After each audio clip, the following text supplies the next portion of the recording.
Business tycoon Hamis Kiggundu avuddeyo n'alaga ensi omwagalwa we omukyala nno afaananira ddala Zari obuzungu endabika kw'ossa ne kafiga era nga ba social media in-laws omugambo badde batokomoka nti oba babiri bano beerina ku Luganda ekitali kituufu. Amannya ge manyikiddwa nga Martha alina omugisha ng'ate ekyenjawulo ekiriwo yakamala okukyuka kuva mu ddiini ey'obukristaayo n'adda mu ddiini ey'obuyisiraamu era nga kati ayitibwa Hannah alina omugisha obuusa omuyita Hannah Waham. Ababiri bano bamaze ebbanga nga beeyagala mu kyama nontantiri we twalabyeko ku Dynasty Restaurant nga beekutte mu ngalo awo nno wabadde akabaga Hamu we yakyaziza mikwano gye kw'ossa ne Islamic scholar Mufti Menk era nga bino byaliwo olunaku olw'omukaaga ne ku Serena twabalabako ababiri baniino nga bazzewo kubanga babeerawo ku pati ya Mufti Menk eyali ku Serena Hotel ku lunaku olw'omukaaga.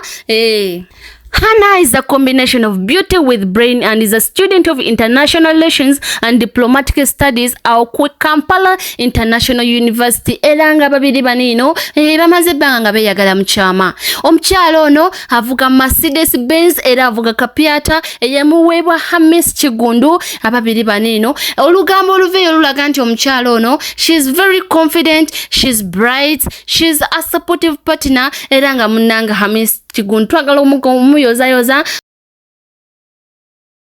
ate nnunga ebyo bikyali awo ye leader of opposition Joel Senyonyi olunaku olwaleero mu lukuŋŋaana lw'abannamawulire avuddeyo n'atangaaza ku nsonga lwaki muganda wa Babi Kyagulanyi ye personal assistant we eyo gy'asinzidde n'okuba nga attanya ku nsonga za Bitabuse Mpuuga.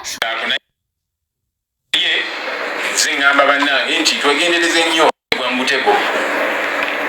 wange eyo gye mukima sente simanya mu makaga gani eyo simanya mu kimbe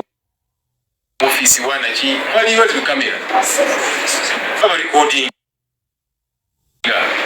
katika try so kunokola ensonga zino okusogerako abantu bajja kunyiga bagana nti ngamba nzenzi basendeze ka obuno obutambi